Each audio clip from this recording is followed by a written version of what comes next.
Então agora vamos falar sobre dimensionamento de condutores.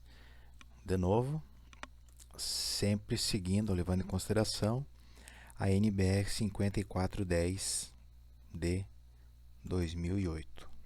Então uma informação importante aqui para iniciar esse conteúdo. Todos os condutores devem ser providos de no mínimo isolação, a não ser quando o uso de condutores nus ou providos apenas de cobertura for expressamente permitida. Então todas essas questões de permissão, de proibição, de quando usa, quando não usa, existe pontos específicos na norma que a gente consegue verificar para poder fazer esse dimensionamento. Então, quais que são os critérios que tem que ser feito para dimensionamento de condutores?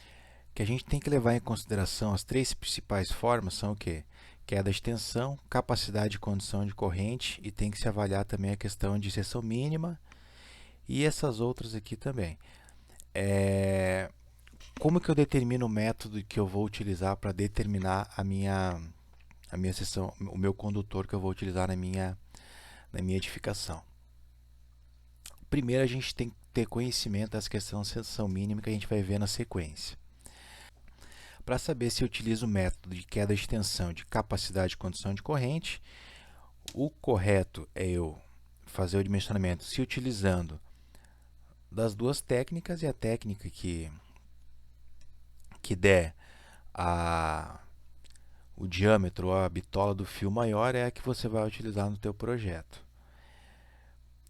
Se você for comparar, logicamente, essa questão de capacidade de condução de corrente, ela leva em consideração vários fatores de eletroduto que vai levar esse condutor, se vai ser cabo, se vão ser fios separados, onde que está esse eletroduto, essa canaleta. Então, ou seja, esse conceito de capacidade de condução de corrente ele é bem amplo e dependendo da alocação onde que vai passar aquela fiação, se altera o critério, automaticamente pode se alterar o diâmetro a seção transversal do fio.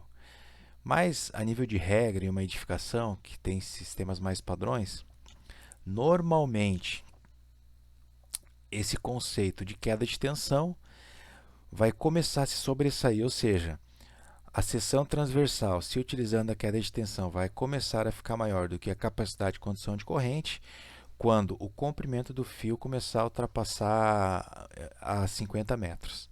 Antes disso, muito possivelmente, o conceito de capacidade de condução de corrente vai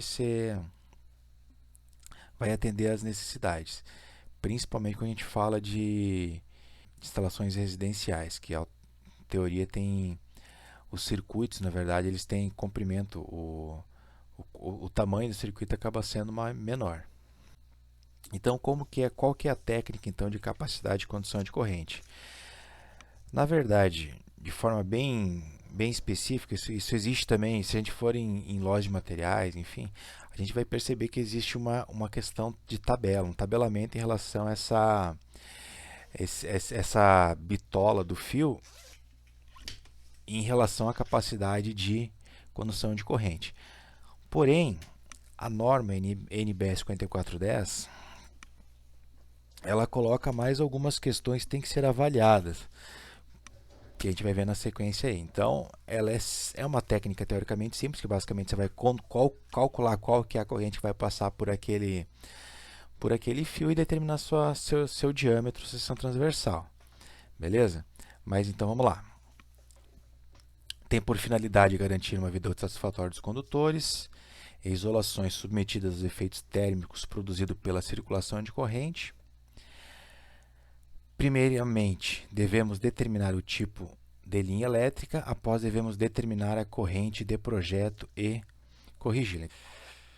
Então, a primeira coisa que a gente deve avaliar. Aqui é apenas um pequeno recorte da norma, tá? Mas existe N formas que a gente pode criar aquela linha elétrica. Aqui então 3 exemplos mais simples, a gente vai se utilizar de um desses três aqui só para a título de exemplificar, né? De a gente conseguir fazer o nosso trabalho. Mas existem N formas, a gente tem que avaliar exatamente qual que é a forma daquele circuito específico que eu vou trabalhar. Vamos considerar que a gente vai utilizar esse esquema 1. Então, qual que é o esquema 1? Condutores isolados ou cabos unipolares em eletroduto de seção circular embutido em parede, termicamente isolante. Esses dois aqui são bastante similares, o detalhe é que esse aqui são cabos unipolares e aqui é um cabo multipolar. Segundo passo é basicamente aplicar a lei de Joule, beleza? Que é o que? Sabendo a potência daquele circuito e sabendo qual que é a tensão do circuito, eu consigo determinar qual que é a corrente que teoricamente vai circular por aquele circuito, por aquele condutor. Então esse B aqui vai ser a minha corrente de projeto. Potência ativa, como na norma a gente tem normalmente quando você vai determinar o teu projeto, você já define a potência como sendo a potência aparente, então basicamente você vai só dividir a potência pela tensão, se for aparente, e vai excluir esse fator de potência. Caso você se utilize da potência ativa, aí se utiliza dessa forma, essa regrinha tal qual está aqui. Após calculado a corrente de projeto, a gente vai fazer algumas considerações em relação a essa corrente. A gente vai compensar em função de um fator de temperatura, um fator de correção para a resistividade térmica do solo e um fator de correção para número de circuitos. Falando aqui então da questão do fator de correção para temperaturas ambientes diferentes de 30 graus. Na nossa região, como a temperatura ela fica em torno desses valores médios, a gente normalmente não se utiliza um fator 1, né? Um fator 1 de fator de correção. Porém, supondo que a gente está trabalhando em algum ambiente, em alguma localidade, por exemplo, com uma temperatura baixa, o que acontece? Se eu tenho uma temperatura baixa, esse meu fator de correção ele é superior a 1. E conforme vai aumentando essa temperatura ambiente, automaticamente vai aumentando o meu fator de correção, que vai culminar em quê? Vai culminar em ter uma corrente de projeto corrigida superior. Tendo uma corrente de projeto superior, automaticamente eu vou ter que ter um cabo lá no final lá que tem uma seção transversal maior. Detalhe, esse fator de correção ele é diferenciado em função do tipo de isolação do meu cabo que eu vou utilizar no meu projeto. Então, automaticamente, quando eu vou fazer o projeto, eu tenho que determinar, nesse projeto está sendo considerado cabos com isolação de PVC, enfim, você vai ter que determinar qual que é o tipo de cabo que você vai utilizar na tua edificação, para que ele fique de acordo com toda essa estrutura de projeto que você está fazendo. Fatores de correção para linhas subterrâneas em solos. Então, tem essa questão da resistividade térmica. Também, quando ela for diferente de 2,5 Kelvin metros por watt, também existe o fator de correção em função da resistividade que você vai determinar, que você vai encontrar, na verdade, fazendo essa medição. Não se aplica tanto em residências, né? Porque normalmente a residência você vai utilizar parede e teto, mas utilizando de alguma tubulação abaixo da laje, no subsolo, aí naquele perímetro, se o circuito for passar por lá, é interessante que se avalie essa questão aí. O fator de correção em função ao número de circuitos ou de cabos multipolares. Se, por exemplo, eu tiver dois circuitos dentro de um mesmo eletroduto, então eu vou utilizar um fator menor, percebam, quando é basicamente 1, então não se altera nada, não se corrige nada. Conforme vai aumentando a quantidade de circuitos dentro do eletroduto, automaticamente esse fator vai diminuindo e a nossa corrente de projeto corrigida vai aumentando. E depois de ter feito isso, baseado no tipo de condutor, no tipo de isolação do condutor, que existem várias tabelas baseadas nessas questões, eu vou pegar o quê? Vou pegar a corrente que eu encontrei lá que eu calculei, né, a corrente de projeto corrigida, em função do método de instalação daquele circuito e a quantidade de cabos que aquele circuito vai ter, eu consigo determinar então a seção transversal do meu cabo. Então, aplicando o conceito de condução de corrente, considerando que essa nossa corrente, que já foi calculada aqui na verdade, né, pela lei de Joule, a gente fez a divisão entre a potência e a tensão e chegou nas correntes aqui. Então, chegando nas correntes e no método que a gente define anteriormente, que vai ser o método A1, que vai ser disposta os circuitos na edificação. E considerando que essa corrente da coluna G é a coluna de projeto já corrigida, então basicamente a gente consegue verificando por essa tabela quais que são a seção transversal baseado nesse método de definição, tá? Então, para o circuito de iluminação,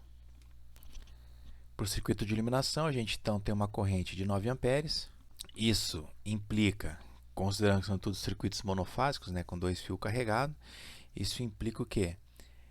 Que a seção transversal do meu cabo vai ser de no mínimo 0,75 mm², 14. Então aqui a gente vai considerar 1,5. 14 é a mesma coisa, né? 1,5. O nosso chuveiro tem 27 amperes. Então, ele entra aqui nessa questão, né? 6. 31, a mesma coisa.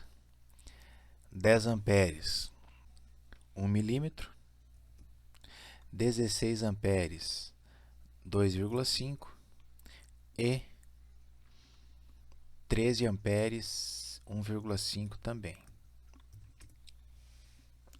Então, considerando essas questões aí, então a seção transversal do nosso cabo que a gente vai utilizar no na nossa edificação, na execução do nosso projeto, serão esses aqui. Então, aqui nesse slide, faltou a gente poderia ter falado anteriormente, mas como que eu determino a quantidade de condutores carregados? Então, circuitos monofásicos ou bifásicos, considerando que a referência não vai ser o neutro em cima da outra fase, por exemplo, quando eu tenho um circuito de tensão de fase de 127 volts, fase com fase da 220. Então, essa questão de duas fases aqui para ser dois carregados é essa questão aí, tá? Monofásico a 3 fios, acrescenta-se o terra. Então, nessas três circunstâncias, o número de condutores carregados são 2. Bifásico, neutro, e qualquer trifásico, então daí já vai para 3 ou mais condutores carregados. Questão da seção mínima aqui então, galera. Então, dependendo da utilização do circuito, tem uma regra diferente para a questão da seção mínima. Mais circuitos de iluminação não podem ter uma seção transversal menor que 1,5 para o cobre. E os circuitos de força não podem ser inferior a 2,5.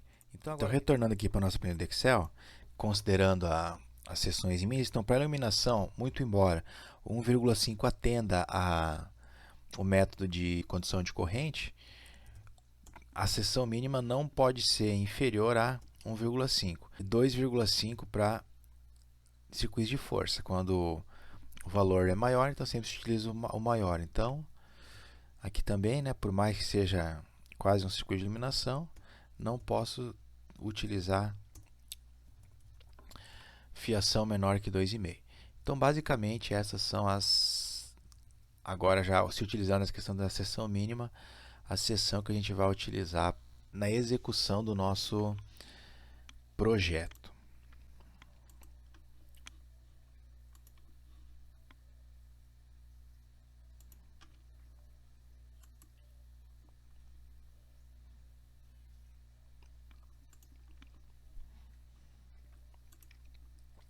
Questão da queda de tensão. Essa queda de tensão é que existe uma certa tolerância de queda de tensão da alimentação, ou seja, da entrada da nossa energia até o ponto de utilização, seguindo algumas regrinhas básicas. Então, pela NBR é admitido 5% para instalações diretamente alimentadas por um ramal de baixa tensão a partir de uma redistribuição pública de baixa tensão. 7%. Instalações alimentadas por uma subestação de transformação a partir de uma instalação de alta tensão. Então, aqui nessa imagem fica um pouquinho mais fácil de compreender essa questão da queda de tensão. Então, do quadro de medição, ou do nosso quadro geral, né, do quadro da entrada da nossa residência, até o meu ponto de tomada, eu posso ter então até 5% de queda de tensão, ou seja, existe essa tolerância da tensão aqui para tensão na minha ponta. E para mim determinar então a seção transversal, se utilizando o conceito de queda de tensão, nada mais é do que uma adaptação da minha primeira lei de Ohm. Beleza? Qual que é a primeira lei de Ohm? Então, que a minha resistência é igual à resistividade do meu cabo multiplicado pelo comprimento daquele cabo dividido pela área. Então, quando eu vou alimentar uma carga com circuito elétrico, aqui eu vou ter a minha fonte e, considerando essa questão da queda de tensão, dessa tensão para cá eu posso ter 5% de queda de tensão, ou seja, 95% aqui, e os outros 5% podem se perder no cabo. Então aqui é um divisor de tensão simples, né? O que acontece? Aqui eu vou, o fio, ele, desde a alimentação até o meu consumidor, eu posso ter uma resistência fixa.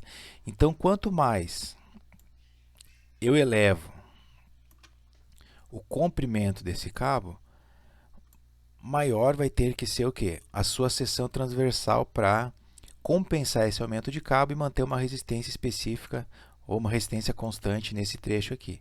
Então é simples, é simples, mas é isso o conceito de se utilizar o método de queda de tensão. Então, bem simplificadamente, essa questão de dimensionamento, ou seja, de determinar a seção transversal de um cabo do meu projeto, é dessa forma aí.